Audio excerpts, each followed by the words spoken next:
नमस्कार एवरीवन। आज हम पढ़ेंगे इंटरनेशनल लॉ का एक और बहुत इंपॉर्टेंट टॉपिक जो है modes of peaceful settlement of dispute in international law. अब इंटरनेशनल लॉ में डिस्प्यूट्स जब दो कंट्रीज़ के बीच में हो जाते हैं तो क्या तरीके हैं उन डिस्प्यूट्स को सॉल्व करने के, ही आज की वीडियो में हम पढ़ेंगे।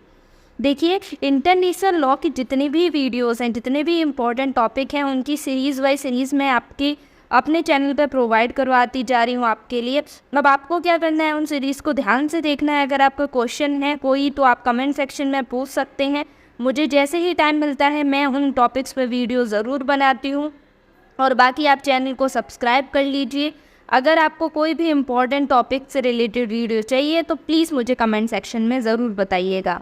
तो चलिए स्टार्ट करते हैं। अब इंटरनेशनल डिस्प्यूट्स अगर होते हैं, दो कंट्रीज़ के बीच में डिस्प्यूट होते हैं तो वो दो तरीके से सॉल्व होते हैं।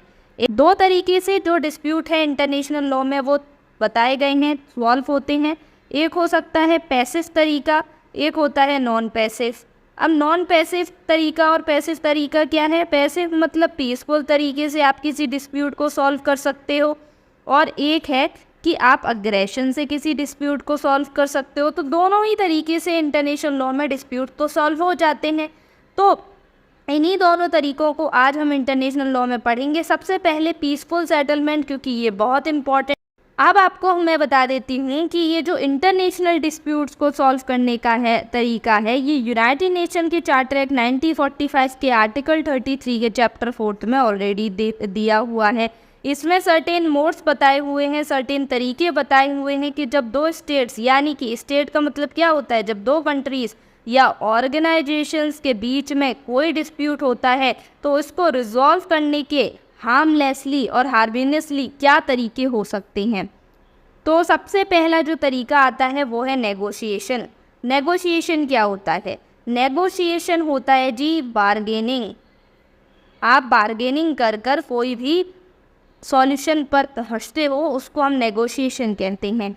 अब मान लीजिए ए और बी में कोई डिस्प्यूट चल रहा है किसी भी चीज़ को लेकर। मान लीजिए 100 रुपये को लेकर डिस्प्यूट चल रहा है।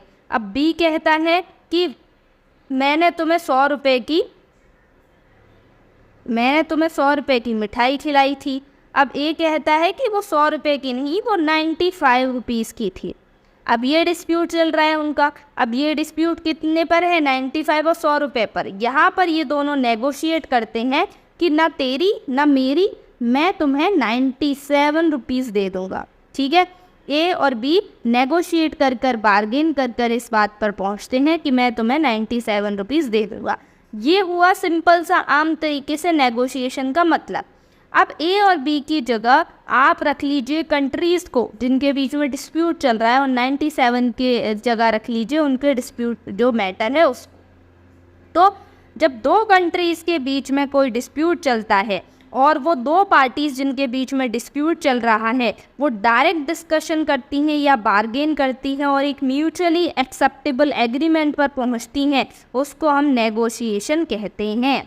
अब नेगोशिएशन में जो पार्टी इन्वॉल्व हैं वो दो और दो से ज़्यादा पार्टी हो सकती हैं जिनका कॉन्फ्लिक्टिंग इंटरेस्ट है।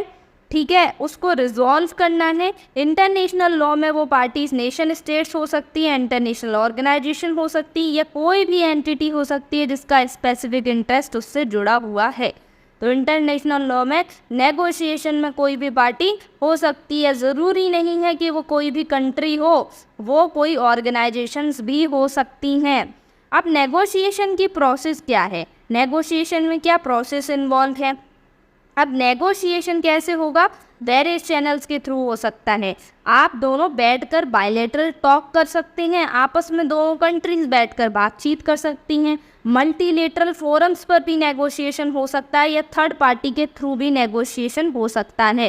थर्ड पार्टी के थ्रू का नेगोशिएशन का मतलब है कि दो कंट्रीज़ के डिस्प्यूट में तीसरी जो न्यूट्रल कंट्री है वो चाहे तो नेगोशिएट करवा सकती है। तो नेगोशिएशन थर्ड पार्टी के थ्रू भी हो सकता है, जैसे कि हाल ही में यूक्रेन और रशिया के युद्ध के बीच में नेगोशिएशन अगर मान लीजिए यूएसए फॉर एग्जांपल अगर नेगोशिएट करवाना चाहता है तो करवा सकता है। ठीक है, अब आता है नेगोशिएटर क्या होगा? जो नेगोशिएट करवा रहा है या जो नेगोशिएट कर रही हैं, जो नेगोशिएटर्स हैं, जिन दोनों पार्टीज़ के बीच में डिस्प्यूट है वो नेगोशिएटर्स हैं। वो क्या कर सकते हैं, डिफरेंट स्ट्रेटजीज अपना सकते हैं, डिफरेंट टैक्टिक्स अपना सकते हैं ट्रस्ट बिल्डिंग के लिए, इश्यूज फ्रेम करने के लिए और अपने कॉमन इंटरेस्ट को एक्सप्लोर करने के लिए कि हम एक ही बात पर सहमत हो जाएं।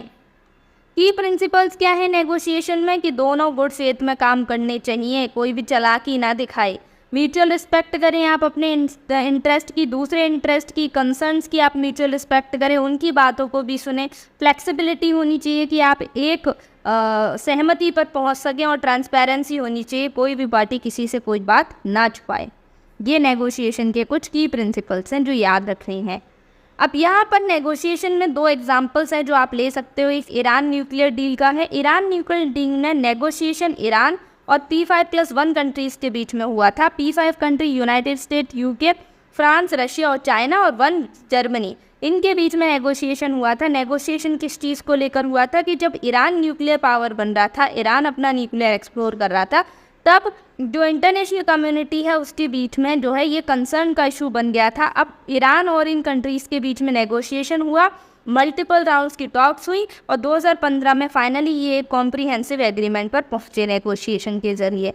दूसरा एग्जाम्पल है पेरिस एग्रीमेंट का। क्लाइमेट चेंज को लेकर जब इंटरनेशनल कम्युनिटी कंसर्न में आई तो ये 200 कंट्रीज़ ने साथ में बैठकर नेगोशिएट कर एक मुद्दे पर पहुंचे और United nation framework convention on climate change हमारे सामने आता है और पेरिस एग्रीमेंट जो है 2015 में लैंडमार्क एग्रीमेंट साइन किया जाता है।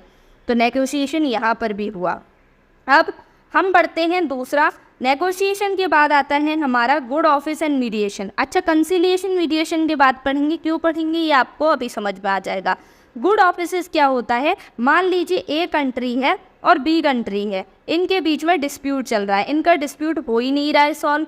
सी कंट्री कहती है, अलग देश है ये सी कंट्री, अच्छा सी कंट्री कहती है कि आप मेरे कंट्री में आइए और यहाँ पर बैठकर पीसफुली अपना डिस्प्यूट जो है सॉल्व कीजिए। अब ए बी मान जाते हैं क्योंकि सी अच्छा फ्रेंड है इनका। अब जाते हैं इसके घर, बातचीत करते हैं, क्योंकि किसी दूसरे का घर है तो इतना वो भी नहीं है, ये बातचीत करते हैं, आपसी सहमति से अपने जो इश्यूज़ हैं उनको सुलझाते हैं। तो यहाँ पर सी ने क्या किया, सी ने एक गुड ऑफिस यानी कि एक प्लेटफॉर्म दिया ए और बी को बात करने के लिए। और ये सी कौन है, ये न्यूट्रल पार्टी है, इससे किसी से मतलब नहीं है, ये न्यूट्रल पार्टी है सी। इसने क्या दिया, गुड ऑफिस दिया। तो जो कंट्री एक प्लेटफॉर्म प्रोवाइड करवाती है डिस्प्यूटिंग पार्टीज़ को, जो थर्ड पार्टी है, न्यूट्रल पार्टी है, वो गुड ऑफिस देती है, तो उसको गुड ऑफिस कहते हैं। गुड ऑफिस क्या है, refers to a diplomatic efforts by the third party, usually a state or an international organization, to assist party in resolving their difference. This can involve informal discussion, consultations, intervention, जिसका M क्या होता है कि dialogues को increase किया जाए, trust को बढ़ाया जाए जो कॉन्फ्लिक्टिव पार्टी हैं उनके बीच में। तो ये गुड ऑफिस का मतलब होता है। गुड ऑफिस का मतलब है एक प्लेटफॉर्म थर्ड पार्टी जो है देती है। अब गुड ऑफिस का एग्जाम्पल आप कैसे ले सकते हो, बहुत ही एग्जाम्पल मैं आपको सिंपल सा देती हूँ। जब इंडिया और पाकिस्तान के बीच में जब डिस्प्यूट चल रहा था, तब रशिया ने जो है गुड ऑफिस प्रोवाइड किया और इनका एग्रीमेंट ताशकंद में करवाया, एक म्यूचुअल प्लेटफॉर्म दिया और इनका एग्रीमेंट कहाँ पर, ताशकंद में करवाया, इंडिया और पाकिस्तान का जब डिस्प्यूट चल रहा था। तो वो गुड ऑफिस का एग्जाम्पल है। थर्ड पार्टी ऑफर करती है गुड ऑफिस। टिपिकली ये एक एक्ट होता है न्यूट्रल इंटरमीडियरी का, जो प्लेटफॉर्म प्रोवाइड करता है for communication and facilitating negotiation between the disputing parties. अब जो इम्पोर्टेंट देखिए, एग्जाम्पल गुड ऑफिस में यूनाइटेड नेशन भी आ जाएगा। कई बार यूनाइटेड नेशन क्या करता है, उसकी मेंबर कंट्रीज़ के बीच में जब डिस्प्यूट होता है तो वो गुड ऑफिस प्रोवाइड करता है उनके डिस्प्यूट को रिजॉल्व करने का। मीडिएशन देखिए, यहाँ पर मीडिएशन एक और तरीका है। मीडिएशन क्या है, मीडिएशन एक स्ट्रक्चर प्रोसेस है जिसमें न्यूट्रल थर्ड पार्टी होती है। अब इसके की पॉइंट याद रखिएगा आप, न्यूट्रल थर्ड पार्टी होती है इसमें, उस थर्ड पार्टी को हम मीडिएटर बोलते हैं। वो असिस्ट करता है डिस्प्यूटिंग पार्टी को कि वो म्यूचुअली एक्सेप्टेबल सेटलमेंट पर पहुंच जाए। अब मैं क्यों कीवर्ड बता रही हूँ, क्योंकि मीडिएशन के जो कीवर्ड हैं वो कहीं ना कहीं आपको, जो मीडिएशन के कीवर्ड हैं वो आपको कहीं ना कहीं कंसिलिएशन के कीवर्ड्स भी लग सकते हैं, इसलिए मैं आपको इसके कीवर्ड्स बता रही हूँ, लेकिन इन दोनों में डिफरेंस है। तो यहाँ पर जो मीडिएशन करवाता है, यहाँ पर जो मीडिएशन करवा रहा है उसको मीडिएटर बोल रहे हैं। वो थर्ड पार्टी को जो है एक म्यूचुअल एक्सेप्टेबल सेटलमेंट पर पहुंचने में मदद कर रहा है। बट यहाँ पर मीडिएटर उन दोनों पार्टी से कहेगा कि आपस में आप बैठकर बात कीजिए और उनको ये मौका देगा कि आप अपने एक डिसीज़न पर पहुंचिए। मीडिएटर यहाँ पर इतना एक्टिव रोल प्ले नहीं कर रहा है, लेकिन उनको ये मौका ज़रूर दे रहा है कि आप अपने सहमति से एक डिसीज़न पर पहुंचिए। ये सॉल्यूशन फाइंड करने की कोशिश कर रहा है मीडिएटर यहाँ पर। ओके, अब यहाँ पर गुड ऑफिस की तरह, गुड ऑफिस से हटकर एक formal assistant, informal assistant provide करवाता है। मीडिएशन में ज़्यादा स्ट्रक्चर और फॉर्मलाइज प्रोसेस इन्वॉल्व होता है। बहुत सारी टेक्निक जो मीडिएटर है वो अपनाता है। जॉइंट सेशंस होते हैं, प्राइवेट कॉकेशस होती हैं, पार्टीज़ की हेल्प होती है और ऑप्शन, कई सारे ऑप्शंस को एक्सप्लोर किया जाता है एक एग्रीमेंट पर पहुंचने के लिए। इसका मीडिएशन का एग्जांपल क्या है? 1993 में एक ऑस्लो अकॉर्ड साइन हुआ इजराइल और पैलेस्टीन के बीच में, जो PLO है उसके बीच में। नॉर्वे ने जो है मीडिएशन फैसिलिटेट किया था पीस नेगोशिएशन के लिए। यूनाइटेड नेशन ने कई बार mediator, as a mediator role जो है यहाँ पर प्ले किया है। अब यहाँ पर मीडिएशन का मतलब आप अगर समझ गए हों कि एक न्यूट्रल पार्टी होती है, वो दो पार्टीज़ के बीच के डिस्प्यूट को रिजॉल्व करवाने के लिए एज अ मीडिएटर की तरह एक्ट करती है और इन पार्टीज से बात करती है, एक जॉइंट सेशंस करवाती है, उनको बताती है कि वो अपने डिफरेंसेस को किस तरीके से सॉल्व करें, इश्यूज़ को किस तरीके से देखें और एक कैसे एक सेटलमेंट पर पहुंच सकते हैं। मीडिएटर जो है ये काम करता है। कंसिलिएशंस भी कुछ ऐसा ही होता है, कंसिलिएटर भी कुछ ऐसा ही काम करता है। इसमें एक न्यूट्रल थर्ड पार्टी होती है जिसको हम कंसिलिएटर बोलते हैं। ये डिस्प्यूटिंग पार्टीज़ को असिस्ट करता है, म्यूचुअली एक्सेप्टेबल सेटलमेंट पर पहुंचने में मदद करता है। तो मीडिएशन और इसमें क्या फ़र्क हुआ? देखिए, मीडिएशन और इसमें ये फ़र्क हुआ कि कंसिलिएटर यहाँ पर क्या कर रहा है, यहाँ पर ज़्यादा एक्टिव रोल प्ले करेगा, ये अपना ओन सोल्यूशन देगा। मीडिएटर अपना ओन सोल्यूशन नहीं दे रहा था, A और B को बोल रहा था कि भाई आप अपने एक सॉल्यूशन पर पहुँची। A और B को बोल रहा था। अब यहाँ पर मीडिएटर A और B को बोल रहा था कि आप अपने सॉल्यूशन पर पहुँचिए, लेकिन कंसिलिएटर कह रहा है कि आप इस सॉल्यूशन पर पहुँचिए। तो ये अपना सॉल्यूशन दे रहा है, own solution. Conciliation typically involve more active, जो कंसिलिएशन है typically involve a more active role for conciliator in proposing a potential solution. तो इसमें प्रोसेस क्या होता है? प्रोसेस कंसिलिएशन का ये होता है कि डिस्प्यूटिंग पार्टी एग्री करती है कंसिलिएशन के लिए और एक एग्रीमेंट बनाकर कंसिलिएशन को वॉलंटली स्टार्ट करवाती हैं। कंसिलिएटर म्यूचुअली एग्री करती हैं तो एक कंसिलिएटर अपॉइंट हो जाता है उनका डिस्प्यूट सॉल्व करने के लिए। अब कंसिलिएटर क्या होता है, हर पार्टी से सेपरेटली बात करता है, एक साथ जॉइंट मीटिंग्स भी करवाता है और एक सॉल्यूशन पर पहुंचने में मदद करता है। और यहाँ मैंने बता दिया अपना सॉल्यूशन भी बताता है कि आप दोनों की बातें सुनकर मुझे ऐसा ऐसा लगता है। इसमें जो इम्पोर्टेंट केस है आप कंसिलिएशन में देख सकते हो वो इटेरिया और यूथोपिया का बाउंड्री कमीशन का इशू है। कंसिलिएशन के थ्रू रिजॉल्व किया गया था उनके बाउंड्री डिस्प्यूट को। अब आते हैं हम एक और important, that is arbitration. Arbitration में क्या है कि ये क्वासी जुडिशियल में है। आर्बिट्रेशन क्वासी जुडिशियल वे है, जुडिशरी की तरह ही होता है। जैसे जज आपके दोनों पार्टीज़ की बातों को सुनकर एक डिसीजन देते हैं ना, वैसे ही आर्बिट्रेशन होता है। पर ये आउट ऑफ कोर्ट सेटलमेंट है, इसलिए आर्बिट्रर जो है दोनों पार्टीज़ की आपसी सहमति से चुना जाता है। एक आर्बिट्रर भी हो सकता है, 3 आर्बिट्रर भी हो सकते हैं, यहाँ पर ऑड नंबर में होंगे जिससे डिसीजन लिया जा सके। तो आर्बिट्रर दोनों पार्टीज़ की बातों को सुनेगा और दोनों पार्टीज़ की बातों को सुनकर अपना एक फैसला देगा जो दोनों पार्टीज पर जो है बाइंडिंग होगा। तो ये क्वासी जुडिशियल वे है इंटरनेशनल डिस्प्यूट को सेटल करने का। यहाँ पर थर्ड पार्टी जो है इंटरवीन करती है, आर्बिट्रर चुनेंगी दोनों पार्टी और आर्बिट्रर जो है अपनी बाउंड्रीज में रहकर ही काम कर सकता है, उसके बियॉन्ड जाकर काम नहीं कर सकता। आर्बिट्रर का जो भी प्रोविज़न है वो आर्टिकल 15 हेग कन्वेंशन 1899 में दे रखा है। आर्टिकल 37 हेग कन्वेंशन 1907 में इसको रीस्टेट किया गया है। तो यहाँ पर ये जो पार्टी है आर्बिट्रेशन के थ्रू भी अपने डिस्प्यूट को सॉल्व कर सकती हैं। एक और इम्पॉर्टेंट चीज़ आ जाता है डिस्प्यूट सेटल करने का, इंक्वायरी। इंक्वायरी में क्या होता है कि कई बार पार्टीज़ क्या करती हैं, उनका जो डिस्प्यूट होता है, डिस्प्यूट तो बाद में हो जाएगा, ए और बी के फैक्ट ही क्लियर नहीं होते कि वो किस मुद्दे पर लड़ रही हैं, तो उनके जो फैक्ट्स ही क्लियर नहीं हैं तो कैसे डिस्प्यूट्स को सॉल्व करवाया जाए। तो पहले इंक्वायरी के थ्रू उनके फैक्ट्स को सेटल किया जाता है कि भाई मुद्दा ये है, क्लियर करो। पहले दोनों पार्टीज फिर जाती हैं डिस्प्यूट सेटलमेंट में। तो when there is an international dispute arise between two state और parties, the method of inquiry can be used to settle the dispute. Inquiry is prominently used where there is a dispute of facts, जब आपके facts clear नहीं है। इसमें बहुत important example है 1904 का। इसमें क्या होता है, रशिया और जापान के बीच में चल रहा होता है युद्ध। अब जापान से क्योंकि रशिया हार रहा होता है तो वो सुएज कैनाल के थ्रू अपनी वॉरशिप को भेजता है।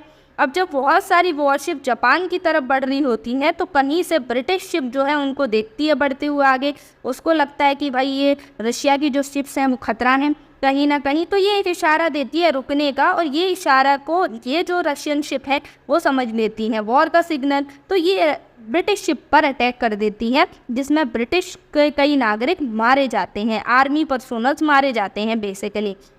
तो जो अटैक जापान में होने वाला था वो ब्रिटिश शिप पर हो जाता है। तो यहाँ पर जब ये केस कोर्ट में जाता है तो रशिया यहाँ पर अपना डिफेंस देते हुए कहता है कि जो ब्रिटिश शिप था जिस पर हमारी आर्मी ने हमला किया उसमें जापानीज जो आर्मी पर्सनल थे वो छुपे हुए थे। तो ये जो बाद में साबित होता है कि नहीं ऐसा कुछ नहीं था, आपने जो गलती से हमला किया, तो वहाँ पर कंपनसेशन लग जाता है रशिया पर और ब्रिटिश को वो कंपनसेशन ब्रिटेन को देना पड़ता है। तो ये फैक्ट की गलती थी कि आप फैक्चुअल मात खा गए, फैक्ट्स की गलती है यहाँ पर। ठीक है, एक और तरीका है जो पीसफुल सेटलमेंट का, वो है जुडिशियल सेटलमेंट। जब पार्टीज़ को अपना डिस्प्यूट किसी भी तरीके से नहीं हो रहा, आप सीधे कोर्ट में जाइए।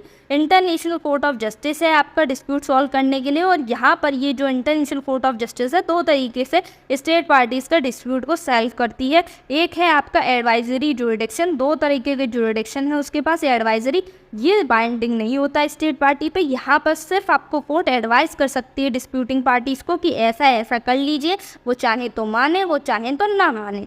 तो ये एडवाइजरी जो जुरिडिक्शन है वो बाइंडिंग नहीं हो रहा पार्टीज़ पर। लेकिन एक और होता है बाइंडिंग और कंटिन्यूस जुरिडिक्शन, ये कोर्ट का डिसीजन होता है, ये फाइनल और बाइंडिंग होता है डिस्प्यूटिंग पार्टीज़ पर। डिस्प्यूटिंग पार्टीज़ को इसको मानना होता है।